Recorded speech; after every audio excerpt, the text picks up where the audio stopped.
예수께서 그 자라나신 곳 나사렛에 이르사 안식일에 늘 하시던 대로 회당에 들어가사 성경을 읽으려고 서심해 선지자 이사야의 글을 들이거늘 책을 펴서 이렇게 기록된 데를 찾으시니 곧 주의 성령이 내게 임하셨으니 이는 가난한 자에게 복음을 전하게 하시려고 내게 기름을 부으시고 나를 보내사 포로된 자에게 자유를 눈먼 자에게 다시 보게 함을 전파하며 눌린 자를 자유롭게 하고 주의 은혜의 해를 전파하게 하려 하심이라 하였더라.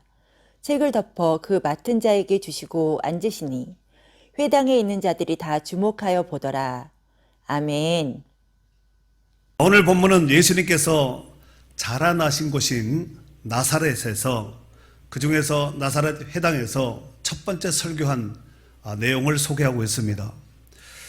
오늘 본문의 말씀은 이 땅에 오신 예수님께서 이제 앞으로 해야 될 그 사역에 대한 정체성을 밝히는 말씀이기 때문에 굉장히 중요한 말씀이라고 볼 수 있습니다. 그래서 특별히 오늘 본문인 16절서 그 뒤에 30절까지 쭉 내용을 보면은 예수님께서 자라시던 그 나사렛 동네에서 배척을 받으시고 쉽게 말해서 왕따를 당하셨다는 말씀이지요.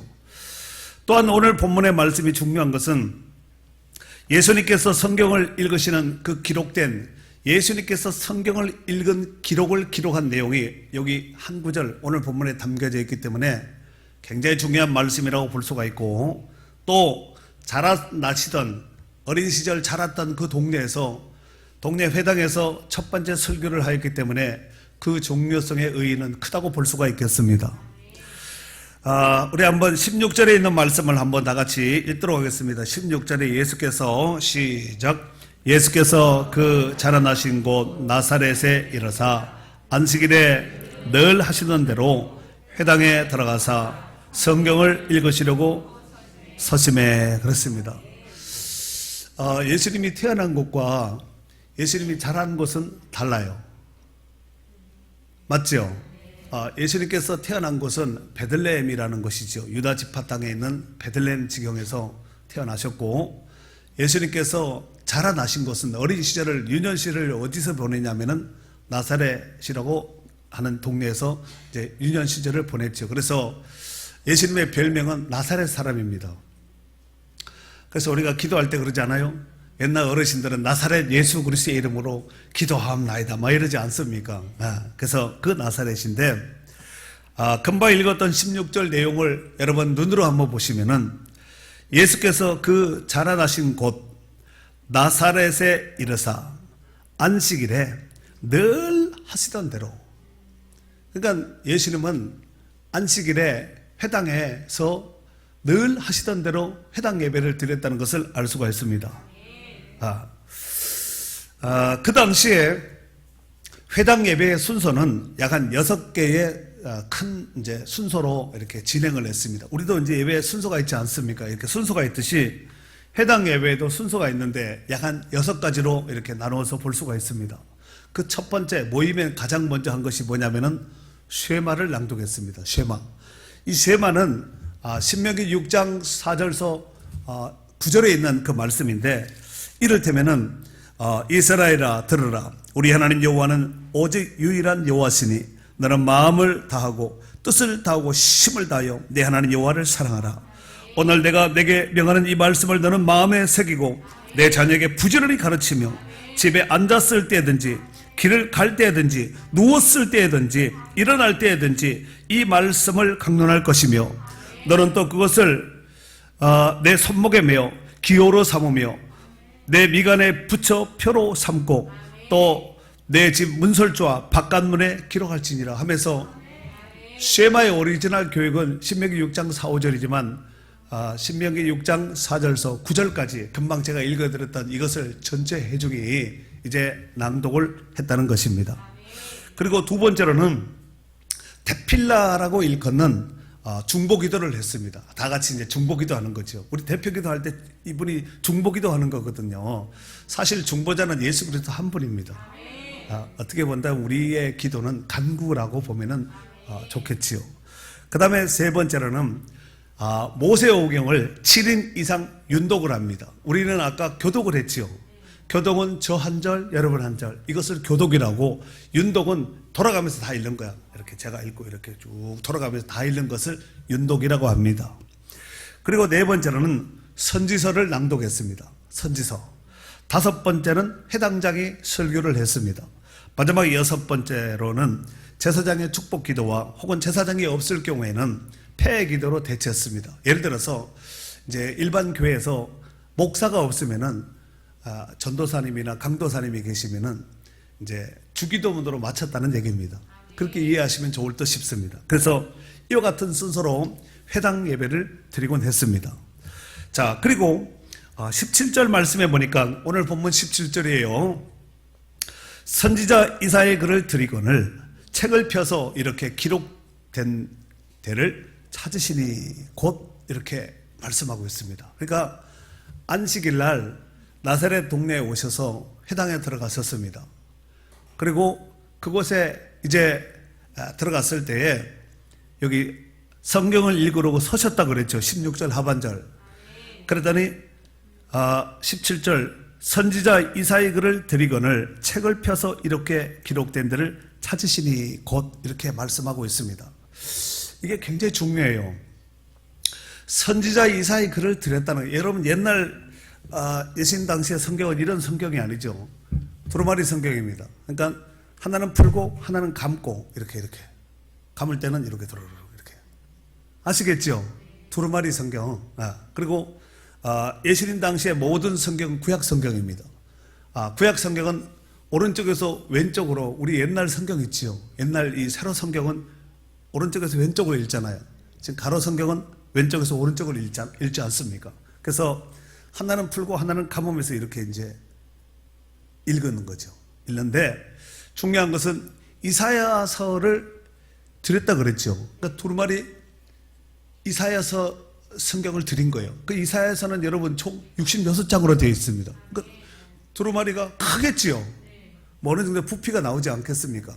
최소한 그때 당시는 뭐 양피지 같은 거 이런데 뭐 파피루스 뭐 지금으로 본다면은 이제 생각해 본다면은 양피지 같은 이런 것에다가 양 가죽에다가 이제 글을 이제 무드질해서 이제 쓴 거지요. 서기관들이. 그런데 오늘 우리 성경에 보니까 이사야 선지자 이사야의 글을 드렸다 그랬죠. 이 드렸다는 것이 에피디노미라는 단어를 쓰는데 주다, 건너주다, 맡기다, 포기하다 이런 뜻을 가지고 있습니다. 이 뭐 보통 이제 회당장이 갖다 이제 드리겠지요. 그래서 드리면은 예수님께서 그 성경을 받고 그 뒤에 보니까 책을 펴서 이렇게 기록된 데를 찾으시니 그랬지요. 이 찾다라는 이 말이 휴리스코라는 단어를 쓰는데 어쩌다가 탁 펴니까 그 성경이 아니라 의도적으로 예수님께서 풀어서 두루마리 성경을 풀고 이쪽을 가보면서 그 부분을 찾았다는 얘기지요. 그리고 그 두루마리 찾은 그 두루마리 그 성경을 찾았습니다. 그 내용이 바로 오늘 18절과 19절에 있는 말씀인데 읽습니다. 시작.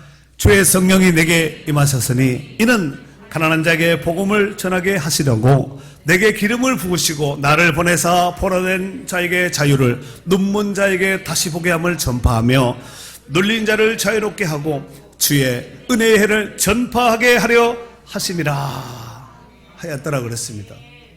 이 부분을 찾은 거예요. 그러면 이 말씀이 지금 예수님이 읽은 성경은 어디라 그랬죠? 구약이라 그랬어요? 신약이라 그랬어요? 예? 여러분은 신약을 읽었지만 예수님이 찾아서 읽은 그 성경은 구약을 찾아서 읽었다는 거예요. 그리고 아직 성경이 누가복음이 기록될 이 시기는 성경이 아직 완간이 되지 않았습니다. 그래서 보통 일반적으로 돌아다닌 것은 성경에 같은 신약에서 성경을 읽었다면은 구약으로 보면은 90% 이상은 맞습니다. 왜냐하면은 사도 바울의 서신이나 다른 사도들이 또 서신을 통해서 회중으로 이렇게 지역으로 보낸 성경도 간간히 있었기 때문에 그래서 AD 한 100년쯤 되어서 거의 성경이 이제 신약 성경이 완간이 되지요. 그리고 그 완간된 성경이 나중에 몇백 년이 지난 다음에 그것이 성경이 66권으로 신약, 구약 이제 66권으로 정경으로 인정을 받습니다. 자, 그런데 예수님께서 찾았던 이 성경이 바로 읽었던 이 18절과 19절인데 이 말씀이 어디에 있는 성경이라고 그랬죠? 구약이라고 할까봐 제가 좀 걱정을 했는데 구약 성경 안에 이사야서에 있는 말씀이에요. 그럼 이사야에 어디에 있었을까요?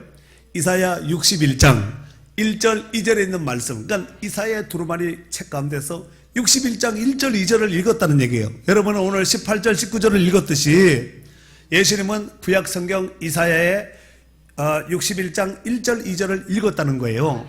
그 예수님도 해당장이 펴가지고 예수님 여기 읽으세요 이렇게 지적해 준 것이 아니라 두루마리를 갖다 준 게 예수님이 펴놓고 풀면서 그 부분을 찾아서 의도적으로 찾아서 읽었다는 얘기지요.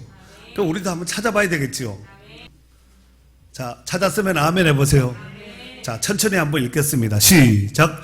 주 여호와의 영이 내게 내리셨으니 이는 여호와께서 내게 기름을 부으사 가난한 자에게 아름다운 소식을 전하게 하려 하심이라. 나를 보내서 마음이 상한 자를 고치며 포로된 자에게 자유를 갇힌 자에게 노임을 선포하며 여호와의 은혜의 해와 우리 하나님의 보복의 날을 선포하여 모든 슬픈 자를 위로하되 아멘. 이사야 선지자는 장차 메시아가 오시면 이러한 사역을 할 것이라고 이미 이사야 61장 1절 2절에 이와 같이 소개를 하였다는 것입니다. 사실 이 부분 말고도 이사야서 안에 보면은 많은 부분에 있어서 앞으로 메시아인 선지자, 메시아인 그리스도께서 오시면은 이러한 사역을 할 것이다 하고 이미 이사야 선지자가 성경 이제 이사야서 66권 가운데서 66장 가운데서 많은 부분에 지면을 할애해서 이미 예언을 해놨다는 것이죠. 이사야뿐만 아니라 구약의 많은 선지자들도 예언자들도 예언을 해놨습니다.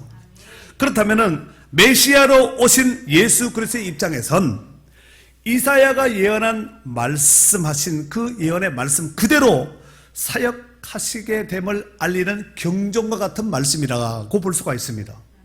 뭐가요? 이사야 61장 1절 2절이 오늘 예수님께서 찾아서 읽었던 18절과 19절에 있는 말씀이 바로 그 말씀인데 이사야에서 기록한 예언한 말씀인데 예수님께서 이 말씀을 읽었다는 것은 이사야가 예언했던 그 말씀을 이제 메시아인 내가 구원자인 내가 이 땅에 와서 앞으로 이런 사역을 할 것이다 라는 것을 알려주는 경종의 메시지라는 것이지요. 예수님의 정체성을 드러내게 하는 아주 중요한 메시지라는 것을 알 수가 있습니다.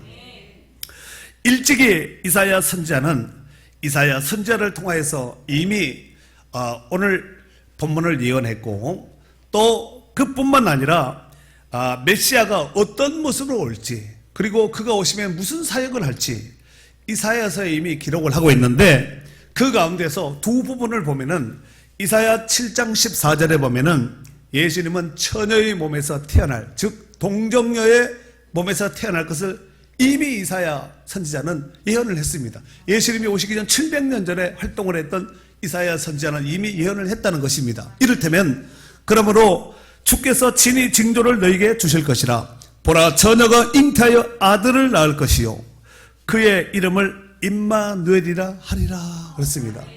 여러분 처녀가 잉태할 수 있나요? 잉태했습니다.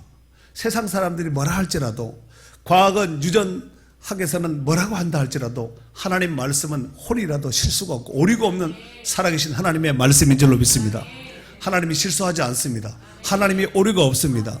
그 하나님께서 말씀하시기를 보라 처녀가 잉태하여 아들을 낳는다 그랬지요. 만약에 처녀가 잉태했다 할지라도 딸을 낳으면 문제가 달라집니다. 그렇지 않겠습니까? 그래서 예수님께서 남성으로 태어날 그 이유가 바로 여기 있는 것이고 두 번째로 예수님께서 오시면 그 사역에 대한 부분을 이사야 53장 5절에서 6절에 소개하고 있는데 그가 찔림은 우리의 허물 때문이요 그는 예수님을 말하는 거예요. 그가 상함은 우리의 죄악 때문이라. 그가 징계를 받음으로 우리가 평안을 누리고 그가 채찍에 맞음으로 우리가 나음을 받았도다.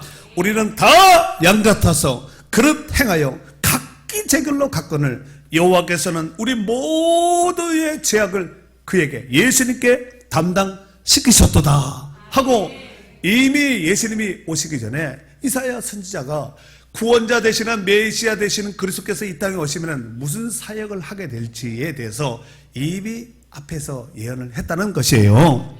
그래서 이 땅에 몸을 입고 오신 예수님은 그의 공생의 중에 이사야뿐만 아니라 구약의 수많은 예언자들이, 선지자들이, 또 하나님께서 말씀하신 그 말씀 그대로 사역하신 그 모습을 볼 수가 있습니다. 고로 그 예수님이 바로 메시아요, 그 예수님이 바로 구원자라는 것입니다. 오늘 또 그 구원의 은총이 우리 가운데 충만하시기를 주의 이름으로 축원합니다. 사랑하는 성도 여러분, 오늘 본문의 말씀을 이제 좀 더 자세히 살펴보도록 하겠습니다. 자, 금방 읽었던 18절과 19절 말씀에 보면은 이 땅에 오신 예수님의 사역의 키에 대해서 먼저 첫 단추와 같이 18절에 보니까 주의 성령이 내게 임하셨다는 거지요. 성령이 임하셨다는 거예요. 오늘 예배하는 모든 처소 위에 주의 성령이 임하시는 축복의 역사가 있기를 바랍니다. 그래서 예수님이 이 땅에 오실 때 마리아의 몸에 잉태될 때 그냥 잉태된 것이 아니요, 어떻게 잉태됐죠? 성령으로 잉태되었다고 정확하게 말씀하고 있지 않습니까? 그리고 요단강에서 세례 요한에게 세례를 받으실 때에도 성령이 비둘기 형체같이 임하는 기름 부으심이 있었다는 것입니다. 이러므로 오늘 본문에 예수님이 성령의 기름 부으심을 받았다는 말은 예수님의 사역이 본격적인 사역임을 알리는 사인이요, 경정이요, 성령의 인도하심이었다는 것을 알 수가 있습니다. 여기서 주의 성령이 내게 임하셨으니 임하다, 기름 부음을 받았다는 얘기인데, 이것이 크리스토스, 예수님을 그리스도토스라고 하지 않습니까? 그리스도, 크리스토스, 이것이 기름 부음을 받은 자라는 뜻입니다. 예수님의 이름은 예수입니다. 그리고 예수님의 직분은 그리스도입니다. 그래서 예수 그리스도라 하지 않습니까? 그리스도는 뭔가 기름 부으심을 받은 자라는 뜻입니다. 그런데 구약시대에 왕이나 선지자나 제사장 직을 세울 때는 반드시 기름 부으는 그 행사를, 그 의식을 했습니다. 기름 부음의 의식을 했다는, 그냥 나는 왕이야 이렇게 하면 안 되고 내가 지명하여 너를 왕으로 삼는 이런다고 되는 것이 아니라 반드시 대제사장으로부터 기름 부으심을, 실제로 기름을 부었습니다. 감람유를 붓지요. 그러므로 이스라엘에서 기름 부음을 받았다는 뜻은 자격을 공식적으로 인정받았다는 중요한 의미를 가지고 있습니다. 기름 부음을 받았느냐 안 받았느냐, 이 차이가 공식적으로 이제 내가 사역을 하게 되는 왕이 됐던 선지자가 됐던 제사장이 되었던 이 세 직임에 해당되는 사람은 반드시 기름 부음을 받아야 된다는 말씀입니다. 그런 의미에서 하나님이 예수님께 기름을 부었다는 것은 예수님이 메시아로서 공식적인 사역을 감당할 자라는 뜻입니다. 사인입니다. 여러분도 잘 아시다시피 이 땅에 오신 예수님께, 예수님의 주요 사역은 가르치고 전파하고 고치는 이 사역을 하지 않았습니까? 그 중에서 가장 중요한 사역이 복음 전파의 사역이었습니다. 전파하고 복음을 전파했죠. 복음은 갖다 두면 안 되고 항상 전파해야 됩니다. 정말 내 안에 복음이 있으면 전파하게 되어 있습니다. 왜 전도 안 하는가? 없으니까 안 하는 거죠. 자기 안에 없으니까 말을 못 하는 거야. 여러분들이 정말 좋은 여행지에 다녀와서 안 다녀온 사람들에게 말하고 싶어요, 안 싶어요? 그때 말 안 하고 가만히 있는 사람은 여행지에 가서 숙소에서 잠만 잔 사람이에요. 정말 진귀한 거 보고 맛있는 거 먹고 누리고 이렇게 체험을 하면은, 그거 말하지 않으면은 입에 무좀 생겨요. 말하고 싶어가지고. 예수님께서 기름 부으심을 받고 바로 즉시 한 바로 사역이 있습니다. 그것이 뭐냐면은 마태복음 4장 17절에 보면 이때로부터 예수께서 비로소 전파하여 이르시되 회개하라 천국이 가까웠느니라. 이게 뭐예요? 복음입니다. 마태복음 4장 23절에 보면은 예수께서 온 갈릴리에 두루 다니사 그들의 회당에서 가르치시며 천국 복음을 전파하시며 그랬습니다. 무슨 복음을 전파했다고요? 지옥 복음이 아니라 천국 복음을 전파했다는 것입니다. 그렇다면은 예수님도 천국 복음을 전파하셨듯이 예수 믿고 성령 받은 구원받은 성도라면은 반드시 해야 될 사명이 뭐냐면은 천국 복음을 전파해야 될 줄로 믿습니다. 그렇다면은 왜 복음이 중요할까요? 복음이 왜 중요할까요? 로마서 1장 16절 말씀해 보니까 이 복음은 모든 믿는 자에게 구원을 주시는 하나님의 능력이 됨이라 그랬습니다. 예수님은 복음의 오리지널 원석입니다. 원석. 보석 중에 원석. 복음 중에 복음은 예수 그리스도거든요. 그래서 사도행전 4장 12절 말씀해 보면은 다른 이로서는 구원을 받을 수 없나니 천하 사람 중에 구원받을 만한 다른 이름을 우리에게 주신 일이 없습니다. 그랬습니다. 다른 이름은 없습니다. 오직 예수 그리스도입니다. 먼저 18절 다시 한번 보세요. 주의 성령이 내게 임하셨으니 이는 가난한 자에게 뭘 전해요? 복음을 전하게 하시려고 그랬습니다. 여기서 가난한 자라는 이 뜻은 프레코스라는 단어를 쓰는데 수고하는, 빈곤한, 구걸하는 이런 뜻을 가지고 있습니다. 여러분 가난하면 구걸하고 빈곤하면 어려울 수밖에 없잖아요. 힘들잖아요. 그런데 이 푸토스코가 이게 푸토소에서 유래된 단어인데 이게 뜻이 뭐냐면은 두려워하다, 움츠러들다, 쭈구리다, 웅크리다 이런 뜻을 가지고 있습니다. 다시 두려워하다, 움츠러들다, 쭈구리다, 웅크리다 이런 뜻을 가지고 있다는 거예요. 뭐가? 가난한 자라는 뜻이. 그러니까 오늘 본문에서 가난한 자란 단순히 물질적으로 돈이 없어서 형편이 어려워서 궁핍한 자를 의미하지 않습니다. 자신들의 지은 죄로 인해서 죄에 빠지면 죄를 지면 사람들이 두려워하거든요. 에덴 동산의 아담과 하와 하나님께서 아담아 하고 불렀을 때 그들이 동산 숲풀 가운데 나무 뒤에 숨어버리거든요. 숨으면 안 보이고 숨으면 해결될 줄 아는데 숨어서 해결될 문제가 아닙니다. 죄는. 그렇지 않습니까? 죄를 지으면 인생은 두려움에 빠질 수밖에 없습니다. 그래서 자신들이 지은 죄로 인하여 두려움에 빠져서 움츠러들고 쭈그러든 이 인생들이 나는 하나님의 은혜가 없으면 못 삽니다. 죽습니다. 이러한 간절한 마음으로 열린 마음을 가난한 자라는 단어를 쓰는 겁니다. 즉 이 땅에 오신 예수님은 바로 그런 가난한 마음을 가진 자들에게 무엇을 전했다고요? 복음을 전하기 위해서 오셨다는 것입니다. 마태복음 5장 3절에도 심령이 가난한 자는 복이 있나니 천국이 그들의 것이며 그랬습니다. 삶이 가난하면 궁핍해하지만 삶이 가난한 것이 아니라 심령이 우리의 마음이 가난한 자, 마음이 가난한 자는 복이 있다는 거예요. 왜? 그들에게 천국이 임하기 때문에 복이 있는 자라는 것입니다. 그러므로 그러한 자들을 우리가 찾도록 찾아다녀야 됩니다. 그런 사람들을 만나면 복음이 전해지게 되어 있습니다. 마음이 강팍하고 나는 부족함이 없다. 내 주먹을 믿어라. 나는 돈도 많다. 걱정이 뭐지? 이런 사람들 있지요. 어려움이 뭐지? 이런 사람들은 마음이 강팍하고 해서 복음이 들어가질 않습니다. 철옹성과 같습니다. 빗장 치운 문과 같아서 두드려도 발로 차도 안 열어줍니다.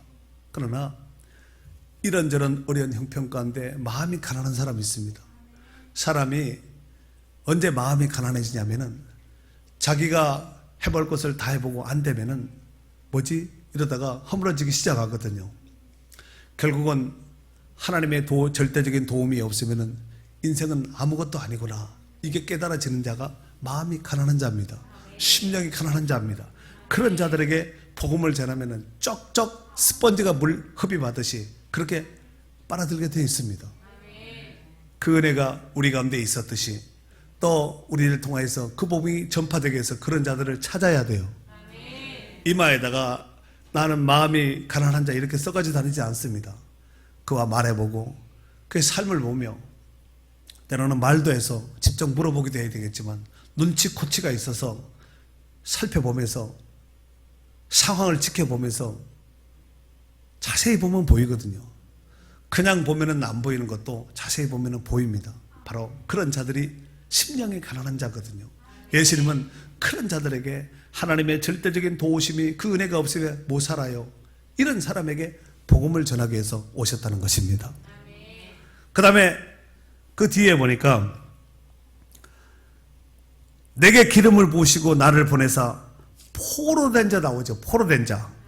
이 포로된 자의 뜻은 창으로 사로잡힌 자라는 뜻입니다. 다시 말해서 전쟁에 포로된 자라는 뜻입니다. 아이크 말로토스라는 단어를 쓰는데 창으로 칼로 사로잡힌 자, 포로, 전쟁 포로가 아니겠습니까? 즉 예수님은 이 땅에 오신 목적이 죄의 세력에 포로된 인류를 구원하시고 영적인 자유함을 주시기 위해서 이 땅에 친히 우리와 같은 몸을 입고 인카네이션, 성육신 하셨다는 것입니다. 그래서 나를 보내사 포로된 자에게 자유를 주기 위해서 여러분, 우리가 전쟁의 칼로 창으로 사로잡힌 것 같이 이런저런 문제로 인해서 사로잡혀 있는 이런 것들이 많거든요. 이런 것들 가운데서 우리를 해방케 해서 우리를 자유케 하기 위해서 예수님이 오셨다는 거예요. 요한복음 8장 32절에 보면은 진리를 알지니 진리가 너희를 자유롭게 하리라. 진리만이 우리를 자유케 합니다. 고린도서 3장 17절에는 주의 영이 주는 영이시니 주의 영이 계신 곳에는 자유가 있다는 거예요. 주의 영이 우리 가운데 있습니까? 그러면 우리는 자유함을 누리고 있는 거예요. 이 은혜가 우리를 통하여서 예수님이 전파하였듯이, 복음을 전파하였듯이 더 많은 사람들에게 전파하고 증거되는 역사가 있기를 바랍니다. 그 뒤에 보니까 눈먼 자에게 다시 보게 함을 전파하며 그랬습니다.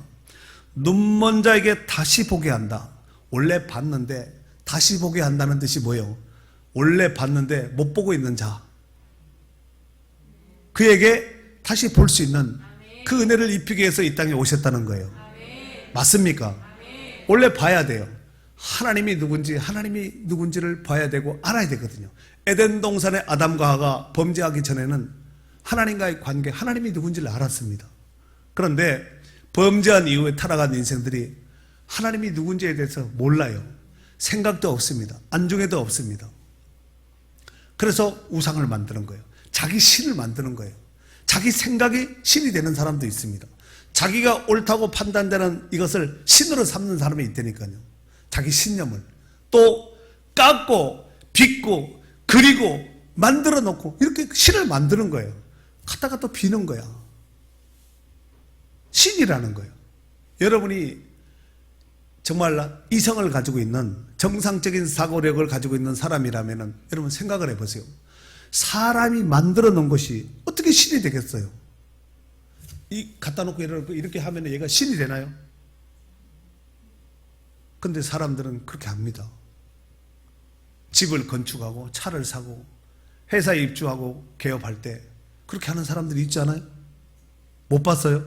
돼지 대가리 올려놓고 갖다 빌고 돈 꺼내놓고 막걸리 붓고 명태 갖다 놓고 그렇게 비는 거야.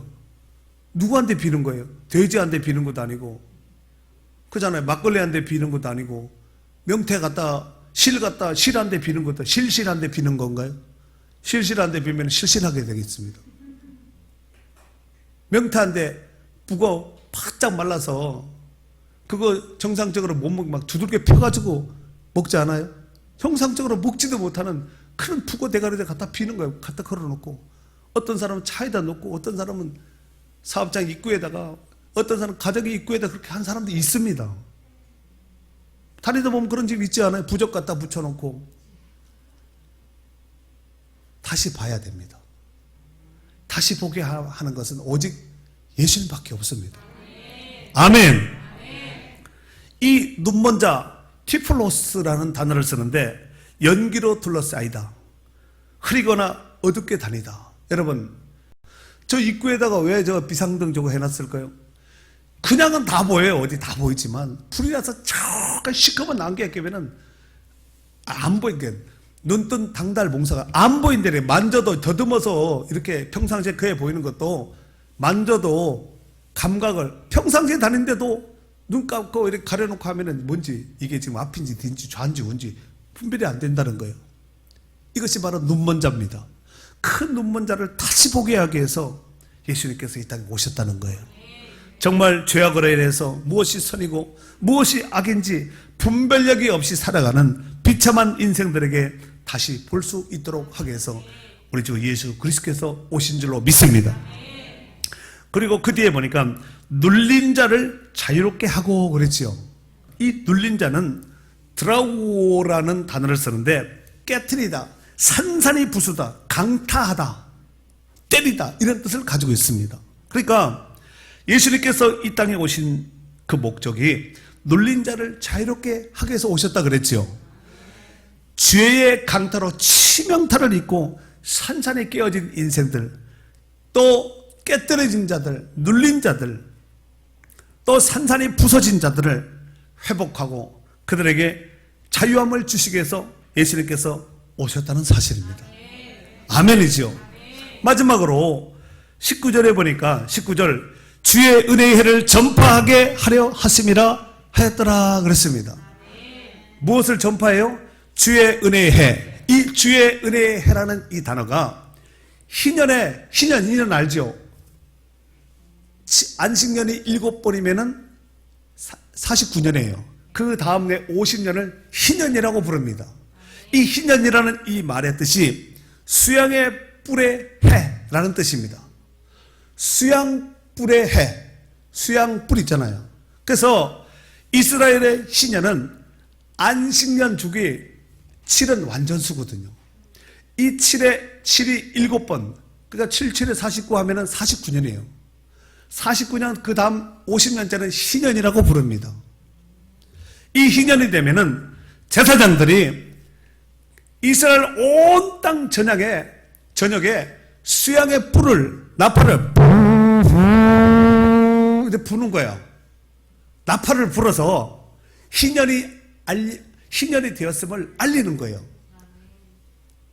이 수양의 뿔을 불어서, 양각 나팔을 불어서 하고 부는 거야. 그러면은 사람들이 그 소리를 듣고 야 이제 희년이었구나 하고 기뻐하지 않겠습니까? 기뻐할 수밖에 없는 그 이유가 가난으로 인해서 자기 집이, 자기 문전옥답, 밭이나 논이나 과수원, 심지어는 자기 자녀도 팔릴 수가 있는 거, 볼모로 족으로 팔릴 수가 있습니다.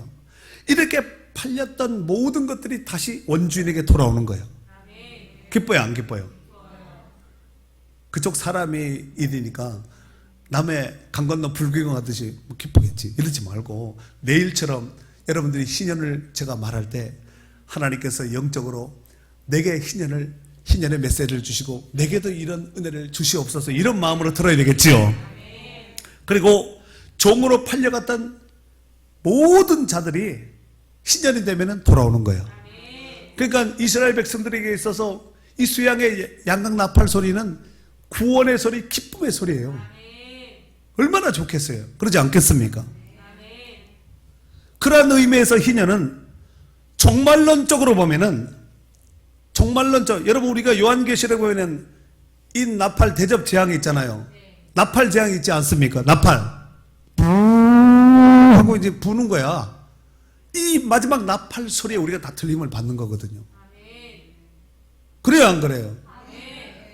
그러니까 이 희년의 양각 나팔 소리는 종말론적으로 보면은 메시아가 이 돌에 오심을 알리는 메시지입니다. 그리고 이 희년을 선포하는 것은 인류의 죄를 해방시키고 그 문제를 해결할 메시아가 오셨음을 알리는 거야. 그러니까 오늘 이 말씀은 이 누가복음 4장 18절 19절 이사야서 61장 1, 2절에 기록된 이 말씀, 예수님이 읽었던 이 말씀이 바로 그 희년을 선포하고 매였던 자, 묶였던 자, 눌린 자 이런 사람을 건지기 위한 메시아인 내가 왔다는 거야. 희년의 주가 되는 메시아인 예수 그리스도께서 오셨다는 것을 알리는 거예요. 그리고 20절에 보니까 책을 덮었다 그랬죠. 좀 정확하게 말하면 책을 두루마리 책을 감았다고 말았다고 하면은 이제 좋겠죠. 책을 덮어 그 맡은 자에게 주시고 앉으시니 회당에 있는 자들이 다 주목하여 보더라 그랬습니다. 여러분 여기서 회당에 있는 자들이 주목했다 그랬죠. 이 주목이라는 단어가 뚫어지게 응시하다. 여러분 제가 주목하면은 여러분 저를 보잖아요. 이 단어를 알아듣지 못한 사람은 딴 데 계속 보고 있겠지만 여러분 여기 주목해 주세요 그러면은 여러분 다 집중해서 보지 않습니까?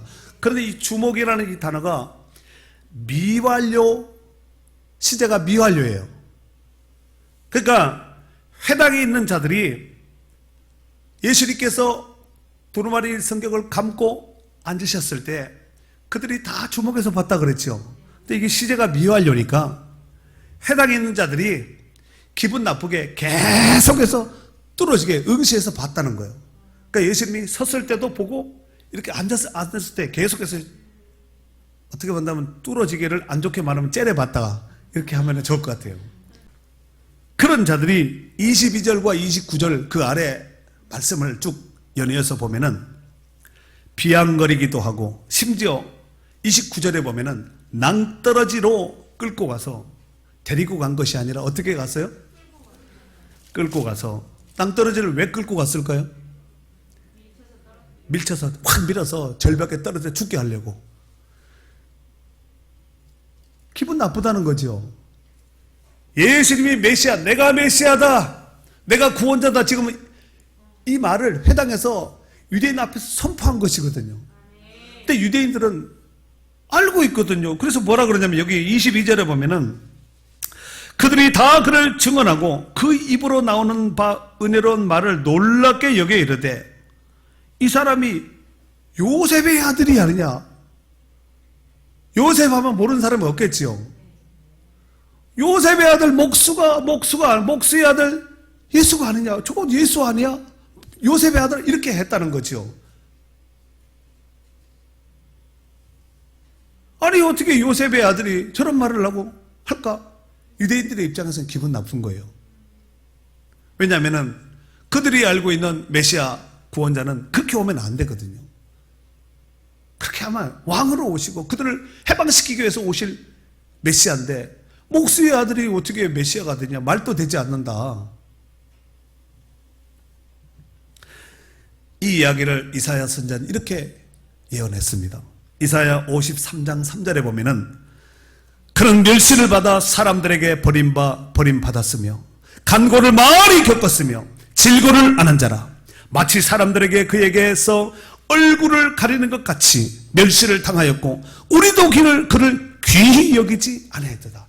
이사야 시대 그 시대 사람들도 이사야 선지자가 활동 그 시대 사람들이 귀하게 여기지 않았다고. 여러분 그 이사야가 활동하던 그 시대에 이사야를 귀하게 여겼을 것 같아요. 심각하게 달았습니다. 그 예수님 당시의 사람들은 구원자로 오신 예수 그리스도를 귀하게 여겼을까요? 그렇지 않습니다. 침 뱉고 뺨 때리고 발로 걷어차고 결국 십자가에 못 박아 죽인 거 아니에요.